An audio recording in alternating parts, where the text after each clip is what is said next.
तो चलिए आगे बढ़ते हैं इस वीडियो के टॉपिक के ऊपर। इसके पहले भी कुछ वीडियोस में पब्लिश कर चुका हूँ, वो वीडियोस अगर अब तक आपने नहीं देखे तो आप चाहिए तो हमारे चैनल के वीडियो सेक्शन में जाकर उन वीडियोस को देख सकते हो। तो यहाँ पर हम बात करने वाले फिलाटेक्स इंडिया लिमिटेड इस कंपनी के शेयर के बारे में। 73 के आसपास की इसकी क्लोजिंग है, 7.5% की तेज़ी इस शेयर में आज के दिन हमको यहाँ पर देखने को मिली है। इस कंपनी के बारे में, इस शेयर के बारे में एक्चुअली काफ़ी बड़ी खबर रिपोर्ट मार्केट में आ चुकी है, उसको ज़रा यहाँ पर हम समझने की कोशिश करेंगे। सबसे पहले आज का पैटर्न की बात करें तो 7.5% की तेज़ी है। इंट्राडे का पैटर्न भी काफ़ी अच्छा खासा अप ट्रेंड में मेंटेन होता हुआ यहाँ पर हमको देखने को मिल रहा है। अब जितना लॉन्ग टर्म का पैटर्न स्टॉक का अवेलेबल है उतना लॉन्ग टर्म का पैटर्न देखें तो लॉन्ग टर्म का पैटर्न भी काफ़ी अच्छा खासा है। हालांकि लॉन्ग टर्म के पैटर्न में वॉलेटिलिटी काफ़ी ज़्यादा है, आप देख सकते हो ऊपर से काफ़ी नीचे, फिर तेज़ी, फिर गिरावट, ऐसे कई बार स्टॉक में होता हुआ पिछले कई सालों में हमको देखने को मिला है। मतलब ये वाला शेयर लॉन्ग टर्म में एक वॉलेटिलिटी वाला शेयर हमको यहाँ पर क्लियरली देखने को मिल रहा है। तो अभी चलिए आगे बढ़ते हैं और बात करते हैं इस कंपनी के बारे में, जो खबर मार्केट में निकल कर आ रही है उसके बारे में। तो देखिए बहुत सारे अलग अलग पॉइंट्स रिपोर्ट के थ्रू इस कंपनी के मार्केट में निकल कर आ चुके हैं। सबसे पहले ग्रोथ टारगेट का एक बहुत ही बड़ा अपडेट इस कंपनी की तरफ से हमको देखने को मिला है। कंपनी एम कर रही है या टारगेट कर रही है अचीव करने का 4,600 से लेकर 4,700 करोड़ का रेवेन्यू फाइनेंशियल ईयर 2026-2027 तक। ये वाला चीज़ कंपनी की तरफ से यहाँ पर सामने मार्केट में इस रिपोर्ट के थ्रू आ चुका है। साथ ही साथ खुद का मैन्युफैक्चरिंग कैपेसिटी को एक्सपांशन करने का प्लान भी इस कंपनी का यहाँ पर होता हुआ देखने को मिल रहा है, ताकि जो भविष्य की ग्रोथ है उसको यहाँ पर बढ़ावा दिया जाए, सपोर्ट किया जाए। तो ग्रोथ टारगेट का जो एक इंपॉर्टेंट पॉइंट है वो यहाँ पर इन्होंने बहुत ही बढ़िया तरीके से मेंशन किया है, जिसके कारण ये वाला शेयर आज के दिन भी बाजार के फोकस में बना हुआ है। अब देखिए, क्योंकि कंपनी अपना जो मैन्युफैक्चरिंग कैपेसिटी है उसका एक्सपांशन का प्लान करते हुए देखने को मिल रही है, तो ये प्लान एक्चुअली है क्या, कितना बड़ा है, ये भी आपको समझना होगा। कंपनी इन्वेस्ट कर रही है अराउंड 700 करोड़ का नए प्रोजेक्ट्स में। 700 करोड़ बहुत ही ह्यूज अमाउंट है, तो कहीं ना कहीं कंपनी का एक्सपेंशन प्लान भी काफ़ी ह्यूज नंबर में देखने को मिल रहा है। ये इन्वेस्टमेंट जो फंडेड होगा उसमें, मतलब जिस तरीके से फंड यहाँ पर आएगा वो बोरोइंग यानी कर्जा और इंटरनल कैश रिजर्व के थ्रू होगा। ये सारी चीज़ें भी यहाँ पर कंपनी ने अपने एक्सपेंशन प्लान में यहाँ पर क्लियर कर दी है। इसके साथ साथ जो नया कैपेसिटी का टाइमलाइन होगा वो क्या है, तो देखिए नया प्रोडक्शन का जो कैपेसिटी है वो कहीं ना कहीं उसका जो प्लान है एक्सपेक्ट किया जा रहा है, इसकी जो शुरुआत होगी सितंबर से लेकर अक्टूबर के दरमियान होती हुई नज़र आएगी। उसके बाद नया जो एक्साइज होगा वो कहीं ना कहीं जो फैसिलिटी होगा वो भी एक्सपेक्ट किया जा रहा है ऑपरेशनल होगा लेट अक्टूबर में। मतलब कहीं ना कहीं अक्टूबर के एंड में या अक्टूबर के बीच के बाद आप बोल सकते हो, मिड के बाद आप बोल सकते हो।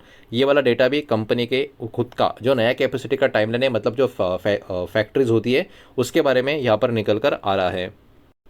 अब ये नए जो फैक्ट्रीज है या जो नए प्लांट्स है इनके ऑपरेशंस के बाद, मतलब ये जब ऑपरेशन शुरू हो जाएंगे इन प्लांट्स के, तो कम से कम यहाँ पर 4 से 5 महीने का टाइम लग जाएगा नॉर्मल प्रोडक्शन लेवल तक पहुँचने के लिए। ये बात भी यहाँ पर हमको देखने को मिल रही है। तो ओवरऑल ये सारी की सारी चीज़ें काफ़ी प्लान तरीके से कंपनी की तरफ से हमको यहाँ पर देखने को मिल रही है। अब प्रॉफिट मार्जिन के आउटलुक की बात करें तो देखिए रॉ मटेरियल के प्राइसेस, खास करके अभी के टाइम की सिचुएशन है वो कहीं ना कहीं कच्चे तेल का प्राइस है उसके ऊपर बहुत ज़्यादा डिपेंडेंसी और भी रहेगी, बिकॉज अभी के टाइम बहुत ज़्यादा फ्लक्चुएशन पिछले कुछ महीनों से ग्लोबल इवेंट जो भी चल रहे वॉर के, उसके कारण यहाँ पर एक अलग टाइप का प्रेशर बना हुआ रहता है। कंपनी कहीं ना कहीं एडजस्ट कर सकती है प्रोडक्ट का प्राइस 10 से 15 दिन, अगर रॉ मटेरियल का कॉस्ट बहुत ज़्यादा चेंजेस यहाँ पर होता हुआ ना देखने को मिले तो रॉ मटेरियल का कॉस्ट देखिए हाथ में नहीं है। कच्चे तेल का फ्लक्चुएशन रॉ मटेरियल का प्राइसेस को भी फ्लक्चुएट कर सकता है। तो ये कहीं ना कहीं बहुत सारी इंपॉर्टेंट चीज़ें होगी जो कंपनी यहाँ पर ध्यान में रखने का काम करेगी। उसके बाद इकोसाइज बिजनेस की अगर हम बात करें, कंपनी एक्सपेक्ट कर रही है कि ये बिजनेस जो है अचीव करेगा ऑपरेटिंग मार्जिन 30% के ऊपर का, जब इनका पूरा कैपेसिटी के ऊपर ये पहुंच जाएंगे। और यही पर्टिकुलर रीज़न है कि कहीं ना कहीं स्टॉक मार्केट में आज के दिन स्टॉक के ऊपर बाजार ने बहुत ज़्यादा फोकस करने का काम भी किया है। हालांकि इसका जो डिपेंडेंसी होगा किस तरीके से कंपनी सक्सेसफुल तरीके से एग्जीक्यूशन और प्रोडक्शन को रैंप अप कर पाती है नहीं कर पाती, इसके ऊपर भी बहुत बड़ा यहाँ पर कहीं ना कहीं एक ग्रोथ एरिया, टारगेट एरिया यहाँ पर रहने वाला है। प्रॉफिट ग्रोथ के एक्सपेक्टेशन की अगर हम बात करें, मैनेजमेंट एक्सपेक्ट कर रहा है 30% का प्रॉफिट का ग्रोथ नया कैपेसिटी से जब ये ऑपरेशनल होगा उससे। तो कहने कि मैनेजमेंट का ओवरऑल जो थिंकिंग है वो भी कहीं ना कहीं न्यू फैसिलिटीज से भी काफ़ी पॉजिटिव यहाँ पर हमको देखने को मिल रहा है। लेकिन जो मेन परफॉर्मेंस होगा, जो एक्चुअल परफॉर्मेंस होगा वो डिपेंड होगा प्रोडक्शन, डिमांड और मार्केट कंडीशन उस समय कैसी रहती है उसके ऊपर। अब चलिए थोड़ा सा आगे बढ़ते चेक करते कंपनी का और भी कुछ डेटा, लेकिन उसके पहले वीडियो को लाइक कर देना, वीडियो को शेयर कर देना। पहली बार चैनल पर आ चुके हो तो चैनल को भी सब्सक्राइब जरूर कर देना। सबसे पहले कंपनी का मार्केट कैप 3,271 करोड़ के आसपास का कंपनी का मार्केट कैप है। मतलब है तो अभी भी ये स्मॉल कैप कंपनी, छोटी साइज़ की कंपनी, ये बात हम लोग को यहाँ पर ध्यान में रखनी है।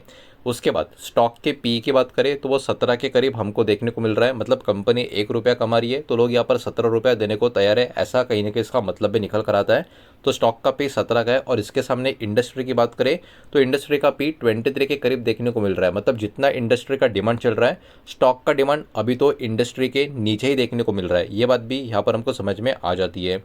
उसके बाद प्लेज परसेंटेज की बात करें, 0 है। मतलब कंपनी के जो प्रमोटर्स है उन्होंने अपना कोई भी शेयर यहाँ पर गिरवी नहीं रखा है।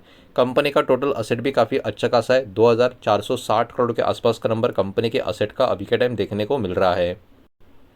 बढ़ते आगे चेक कर लेते हैं इस कंपनी का प्रॉफिट एंड लॉस का स्टेटमेंट कैसा देखने को मिलता है। जो भी नंबर होंगे स्टैंडर्ड फिगर होंगे और नंबर जो भी होंगे करोड़्स में यहाँ पर रहने वाला है। तो पिछले 4 साल का फाइनेंशियल ईयर का डेटा जो यहाँ पर अवेलेबल है उसको चेक करेंगे कि पिछले 4 साल में हर एक साल कंपनी का फाइनेंशियल परफॉर्मेंस कैसा रहा है। तो देखिए नंबर काफ़ी इंटरेस्टिंग यहाँ पर हमको देखने को मिल रहा है।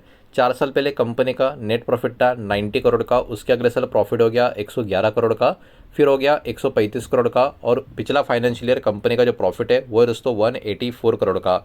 इसका मतलब क्या? इसका मतलब इस कंपनी का जो प्रॉफिट है एवरी ईयर ऊपर की तरफ जाता हुआ हमको देखने को मिल रहा है। तो ये वाली कंपनी अभी के टाइम प्रॉफिट मेकिंग कंपनी भी है और प्रॉफिट ग्रोइंग कंपनी भी हमको देखने को मिलेगी, बिकॉज हर साल कंपनी का profit compare to previous year ऊपर की तरफ ही जाता हुआ हमको नज़र आ रहा है।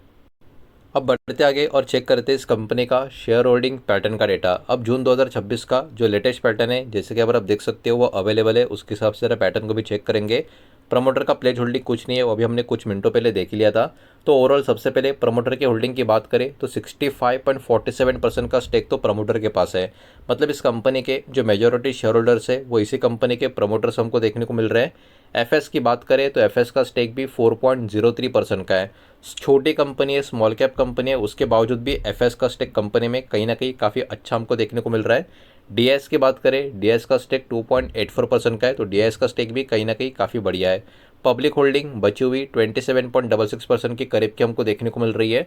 तो ओवरऑल इस कंपनी का शेयर होल्डिंग पैटर्न कहीं ना कहीं काफ़ी मजबूत शेयर होल्डिंग पैटर्न है, जबकि कंपनी काफ़ी छोटी साइज़ की भी है, स्मॉल कैप कंपनी भी है, उसके बावजूद भी शेयर होल्डिंग पैटर्न कंपनी का ओवरऑल काफ़ी बढ़िया, काफ़ी मजबूत नज़र आ रहा है। तो ये सारा डेटा जो कंपनी की तरफ से बिजनेस अपडेट के रूप में या कंपनी के अपडेट के रूप में जो मार्केट में आ चुका है, उसके कारण हो सकता है ये वाला शेयर अगले कुछ समय तक मार्केट के फोकस में बना रहे। यही सारा डेटा इस वीडियो के माध्यम से आपके सामने प्रेजेंट करना था। जो भी डेटा मैंने आपके सामने प्रेजेंट किया है सब कुछ एजुकेशनल, इन्फॉर्मेशनल, न्यूज़ पर्पज़ के हिसाब से। ये किसी भी तरीके का इन्वेस्टमेंट का एडवाइस या स्टॉक का रिकमेंडेशन मैं आपको दे रहा नहीं हूँ, ना ही मैंने आपको दिया है। इस बात को भी यहाँ पर आप ध्यान में रखें। उम्मीद करता हूँ वीडियो समझ आया होगा, पसंद आया होगा तो वीडियो को लाइक करें, दोस्तों शेयर करें। पहली बार चैनल पर आ चुके हो तो सब्सक्राइब भी कर देना, और कोई भी स्टॉक में निवेश करने से पहले खुद की स्टडी रिसर्च जरूर करें। फाइनेंशियल की सलाह जरूर ले। मिलते हैं नेक्स्ट वीडियो में। धन्यवाद।